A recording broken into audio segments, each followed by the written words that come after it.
Political connections here, but during the last little 2-minute break, I was talking to Joel Skousen, who is a really smart guy, former Marine Corps aviator, officer, smart, best-selling author. His uncle exposed the whole globalist program. Hopefully, I want to get him up. The producer will set this up for a full hour to talk about 45 communist goals, 1963. All this came true, that his uncle got on the congressional record, Joel Skousen.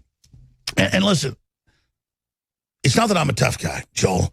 It's that I realize the evil of the globalists. So that's why I have to fight them. But we were talking during the break about how they're coming after InfoWars, how they're trying to destroy us. We'll cover the other subject, but the 4 minutes we have left, you were making some points. Why do you think, for the listeners to understand, they're so after this broadcast? The biggest weapon that they use, Alex, in suppressing truth is omission. To make sure that you never hear the truth. They'll talk around it. It's just like Fox News. Fox News talks about conservative issues, but they will never touch conspiracy. Conspiracy is the golden standard of truth now. It is the ultimate thing that people have to know about what really is going to save us. It doesn't matter what you do in terms of Sessions or Trump or anything else, unless you understand how the deep state really works, how deep the conspiracy runs with Congress, with the courts, with law, with the legal profession, with the medical profession, with all of these things that are tied in together. It has to be credible information. And that's what they fear most out of InfoWars. You are the largest voice of conspiratorial truths. And that doesn't mean that you get everything perfectly right. All of us are flawed. And remember, this is a secret conspiracy. We're trying to ferret out the information from the edges without plants and disinformation from insiders. We always have to combat that, and I know you do too. But, it's amazing how they come out against anyone who speaks about conspiracy. Sean Hannity, for example, is very, very good on Fox News about conservative issues and defending Trump, etc. But if you ever utter the word conspiracy or a hint that you're going in that direction, he'll come out like a lion against you. Because he's been told, and he's a good guy. I don't want to get into inside baseball. You're absolutely right. So here I am, like a man taking drink before, the gallows. You're a smart guy. I mean this. What should I do to get myself ready for whatever's coming? All the attacks. It's getting really intense, and that only makes me want to fight harder. But I don't know what to do against this level of evil. Well, you have to do what all of us do in this movement. You have to watch out for entrapment.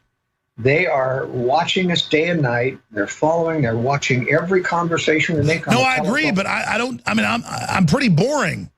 I mean, that's what I'm saying. There's nothing there. Well, you've got to be careful that there's nothing there. I mean, you have to really watch it. And I know that you're trying to be careful. I try to be very careful, but they really do need some big scandal to take you down and ban you from the internet. Now, I think you're doing the right thing by going towards quality product sales in order to bypass this censorship for your financial interest on YouTube and Google and everything else. And that's the price of being big and strong. You're going to be the number one target. You are the number one target. But I agree. I don't feel sorry for myself. I'm just wondering. I just feel like I should be doing more because like being the target, it's like, what am I supposed to do? So I don't feel like I'm this big threat. I don't feel big. What am I supposed to do? The only thing I would say is to be very, very careful about people who are talking to you who are claiming to be insiders. I agree. I think QAnon, for example, is a disinformation expert. I think he's telling people what they want. Anybody who purveys this message, anyone claiming to be in the White House or the insider, that there's going to be a coup against the deep state, that they're going to take down the deep state, that they've got military... Hold on, this is powerful. I want to hear what you have to say about QAnon, because here's the deal. I had White House sources and all hell broke loose. At levels I can't even say personally it was hard. You're right. No one has these sources or they get attacked. We'll talk about it straight ahead.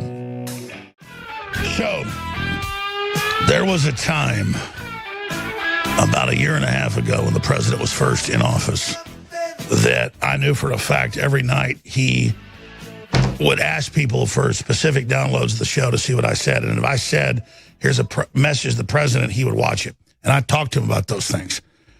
But then they made it a big deal not to talk to me. And it's not like I'm trying to reach out and talk to the president like that's some big deal. I talk to God every day. Any of us that love Christ know that.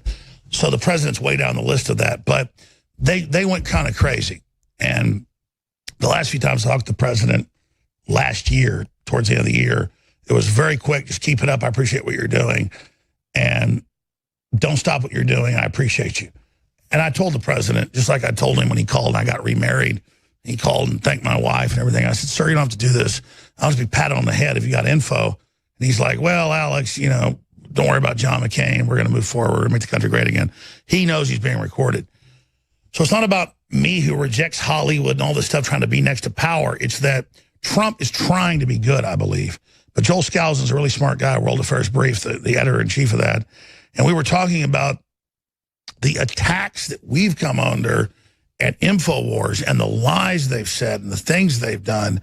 I mean, if I could tell the listeners, which I can't do because families ask me not to, and I'm not whining, I'm not complaining. It's just you think you're ready to face evil until you face it. And it's spiritual. It's like Agent Smith in The Matrix, where it jumps into people. That's basically what it's like, which makes you even love God more and want to be good more.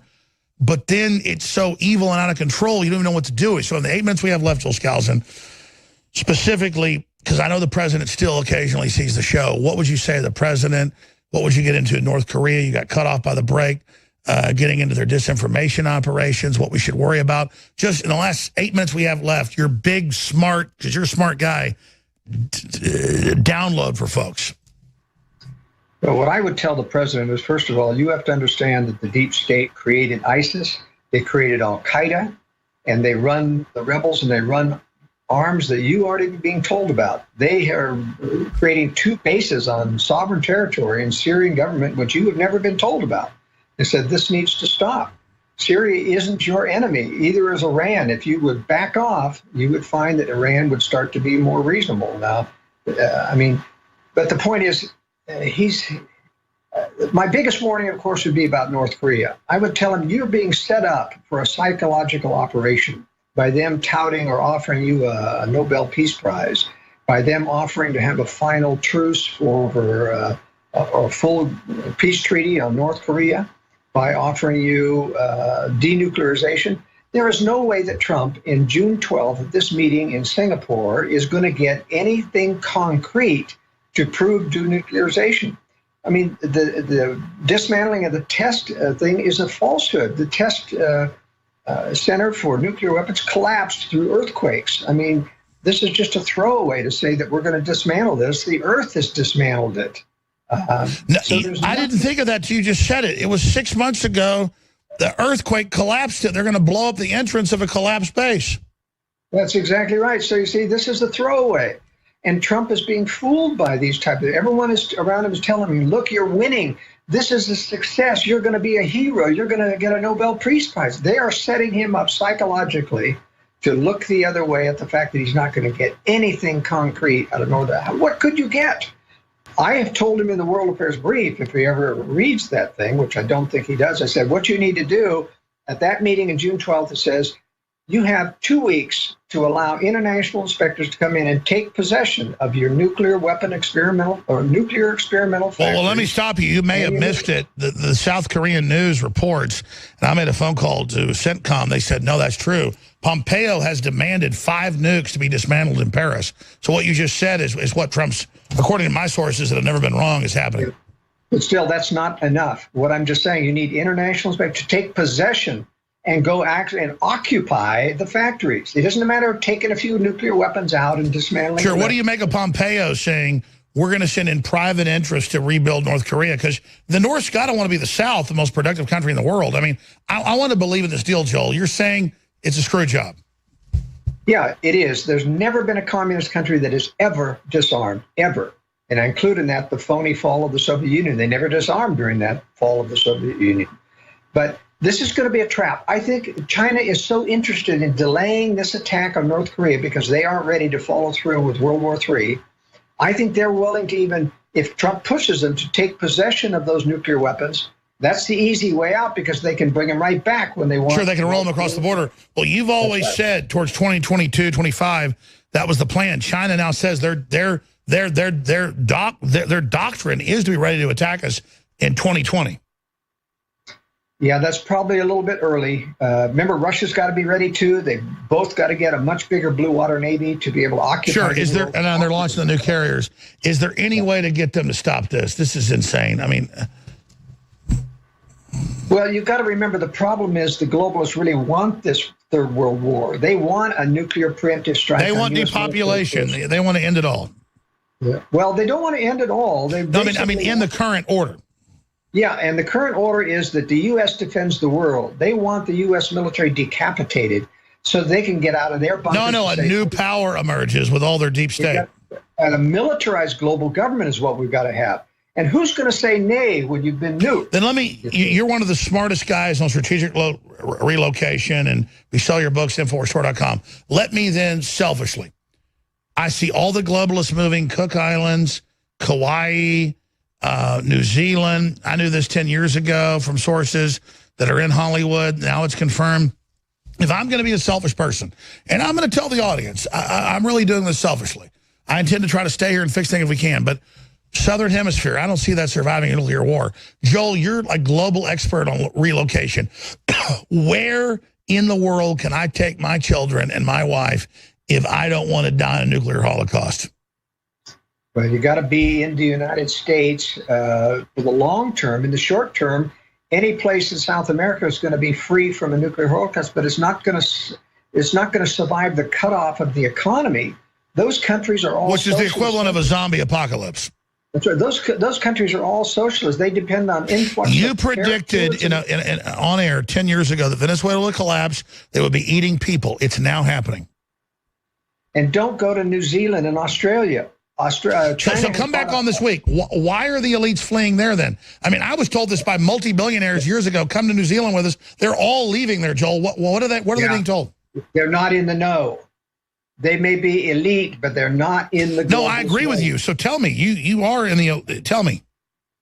Well, I'm telling you that China's going to occupy Australia during this next war. They've owned all the mineral rights. They're not going to. Well, they've said they are. So what I'm asking you is, why are the globalists moving to New Zealand? I mean, that's admitted. Because there are globalists that are wealthy elite that are being used and part of the system, but they're not in the know. No, I agree. They're not on the inside group. So what about Kauai? Because Zuckerberg's there, Schmidt's there. A lot of that's where a lot of the real. No, none of these people. They're yes men to the global new world order, but they don't know the war agenda that's going to be forced. No, I agree with you. So Idaho. I mean, where should I go? The safest place in the United States for when this happens is what I call the Intermountain West. Everything from northern Arizona up to Montana, Idaho, Utah, Wyoming. Those areas. And it's not just geography, it's the people. It's the people, it's low population density, it's hundreds of miles from big population centers. I mean, that's where. So tell me right now, if I want to relocate, just off the top, back of an envelope, where do I go? Well, it's more complex than that because I know, but if I got to go, where do I go with my family right now? Boom. I would say Idaho. Yeah, that's what everybody says. Northern Idaho? Well, no. I like central and southern Idaho better than northern. Northern is a lot of Californians there. It's very liberal up there. Yeah, well, they'll all get wiped out in the first month, so we're not trying to shoot our mouths open. The weather's better in the southern and central part of Idaho. All right, Joel Skousen, powerful information, worldaffairsbrief.com. Thank you so much, my friend. We really appreciate you. Good to be